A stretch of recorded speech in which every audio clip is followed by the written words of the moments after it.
Në emisionin Mirë se vjen sjellim tematika të shumta dhe të ndryshme, ndërsa këtë herë kemi dashur të ndalemi tek një sport i veçantë, ndoshta ndryshe nga të tjerët, Kango Jumps. Zonja Elvira, si ka nisur kjo iniciativë?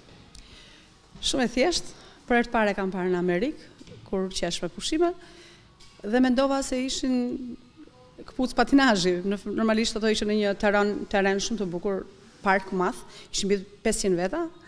Dhe kur u afrova, shikoj që ishte këpucë e tillë, ishte këpucë jumping.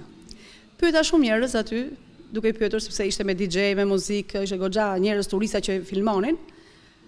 Pyet çfarë këpucë është kjo, më thon Kango Jumps. Po ku mund ta gjej? Më thon nuk e di, janë bler në shtete të tjera, jo në New York.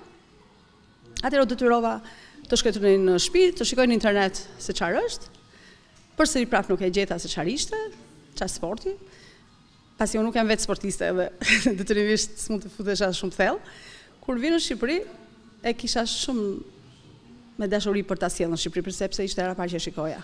Unë vetë merrem me biznes dhe pash me syrin e biznesit pastaj të sportit, me thënë të drejtën, dhe vetëm në Turqi, me pushime, aty ishte në një hotel që praktikohesh domosdoshmë në orën 6 për rinin. Kur e pash, prap fillova kërkimet, ja sugjerova dhe një shoqes time i thash, bëhet një sport i bukur ta sjellim në Shqipëri, ajo u tregu shumë e gatshme, me thënë drejtën. Okej, duhet trajnime, i thash, unë nuk trajnohem dot sepse jam sportiste. Okej, ta trajnohem unë dhe bëjmë bashkë të biznes. Se filluam kërkimet, mas 6 muajsh arritëm në zyrat qendrore me emailët me gjitha, na kërkuan goxha me që ne esim në vendet europiane. Quam plan bizneset, gjitha kërkuan një ekskluzivitet për të pasur të vetmit këpucën në Shqipëri.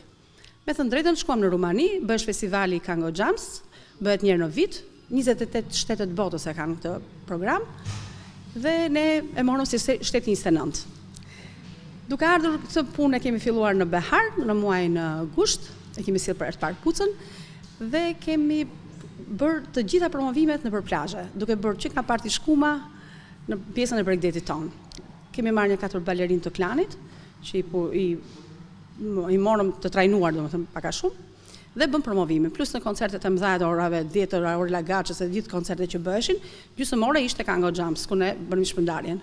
Të gjithë njerëzit dukeshin të kënaqur kur e shikonin, kur e provonin, dhe erdhi në ndori që ne hapëm këtë palestër për herë të parë në Shqipëri, ku ne kemi filluar goxha, por praktikojmë me rinin, me mosha të vogla, nga 5 vjeç deri në 90 vjeç është ky program. Ky është infinit. Në këtë program ne kemi 3 herë në javë ose 2 herë në javë që mund të vish, që i bie ku ke të inkluduar ujin fri, ke dhe një sallatë frutash të sinës. Të gjithë njerëzit që kanë ardhur janë super të kënaqur me sa po shikoj dhe ne po hapim edhe disa pika të tjera. Normalisht duhet të hapen 6 pika në Tiranë në vitin e parë dhe në qytete të tjera. Është hapur në Durrës para një muaji për herë të parë Kango. Ne po i ndjekim dhe po i trajnojmë. Për këtë program të parë, me që nuk kemi trajner të kësaj fushë, është vetëm ortakja ime, ne kemi marrë një djalë nga Brazili, i cili është trajner internacional për këtë fushë. Me thënë drejtë na ka ndihmuar shumë, edhe imazhi i tij, edhe është tamam në fushën e vet. Dhe ai po trajnon ndërkohë edhe sportista të tjerë duke i certifikuar për këtë program. Them që me 2 muaj punë që kemi filluar, jemi në rrugë të mbar. Besoj se edhe të dielave do ta bëjmë te liçeni, kemi marrë edhe një të drejtë për ta bërë te liçeni me rini, ku të gjithë të vinë. Kjo është një gjë, nuk është vetëm sport arktuz, po ta shikosh, është ka jumping, po është një sport që të gjithë njerëzit që kanë probleme artikulacionet, me dhimbjen e mesis, të shpinës, të thyreve të këmbëve për të rikuperuar, kjo këpucë kështu ka lindur. Normalisht e ka shpikur një zviceran, Daniel quhet, ai ka vdekur sot, nuk është mesnesh, vajza vet vazhdon biznesin e tij. Dhe kështu ka lindur si ide e një futbollista ka pas probleme thyrë dhe këmbëve, dhe kjo këpucë u shpik vetëm për ata. Kur e pan bota që kjo shkarkonte shumë kalori, atëherë venduan për sport. E blen patentën, kompani amerikane, dhe vazhduan ta prodhojnë. Tani u bë gati 21 vjet që kjo është në botë. Në disa shtete të botës kjo është dhe program shkollor. Ne kemi krijuar edhe grupet e fëmijëve që nga 5 vjeç deri në 14 vjeç, që janë bezje presin orën kur vjen ora kangos, të shtunave të dielave zakonisht e bëjmë në këtë ambient. Me thënë drejtën kem pak ambientin e vogël, por mendoj që në parqe, sepse kjo është një këpucë që merret me vete. Domethënë kudo që shkon, ti mund të shkosh në plazh, mund të shkosh me pushime, ti mund të rënesh në te liçeni, nëpër parqe, ku të duash, atë merr me vete. Dhe çdo njeri që ka ardhur, u bë 2 muaj, un kam disa njerëz që kanë pas probleme nga sportet të tjera që janë dëmtuar, nga shtylla kurizore, nga hernia diskale, nga këto, janë rikuperuar në një kohë shumë të shkurtër, gati për 30 ditë ata janë ndjerur shumë më mirë dhe thonë nuk do të heqim nga këmba. Dhe kjo më bën më tepër entuziaste për këtë punë. Kjo është që mund të them për momentin, sepse akoma jam herët për të thënë gjëra të tjera. Cilat janë disa nga efektet pozitive që ndikojnë tek fiziku nga ky lloj sporti? Po, siç e thash, këto problemet e artikulacioneve janë goxha.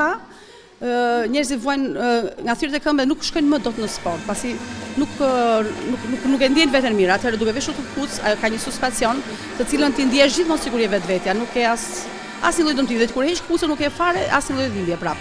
Ti ndërkohë rikuperon veten, ndërkohë do psosh, ndërkohë bën një sport, ndërkohë është dhe shumë argëtuese. Këtë ka të veçantë që është shumë argëtuese dhe njerëzit e kanë me shumë dashuri kur e marrin. Deri në çfarë moshe mund të praktikohet ky lloj sporti? Ka një limit të përcaktuar? Normalisht nga 5 vjeç fillon, që fillon këmba ka bazën, dhe deri infinit thon këta, deri në 90 vjeç, domethënë këtu kemi parë goxha në mosha të mëdha që këto e praktikojnë duke running nëpër parqe të mëdha, të cilët nuk kanë nevojë të shkojnë me atletët që të godasin me tokën, pasi kanë probleme me shtyllën kurizore, me kockat, pjesën kockore. Dhe kjo këpucë është sikur ti je vetvetja, por gjithmonë je në një lloj suspensioni shumë të mirë, që ndjet trupi dhe ti asnjëherë nuk dëmtohesh, ti vetëm rikuperon çdo dëmtim që ke pasur në jetë. Zonja Elvira, unë ju falenderoj për këtë intervistë dhe për një sport që pse jo do të ndikojnë në jetën tonë, duke na përmirësuar në të gjitha aspektet. Faleminderit, kënaqësi. Faleminderit juve.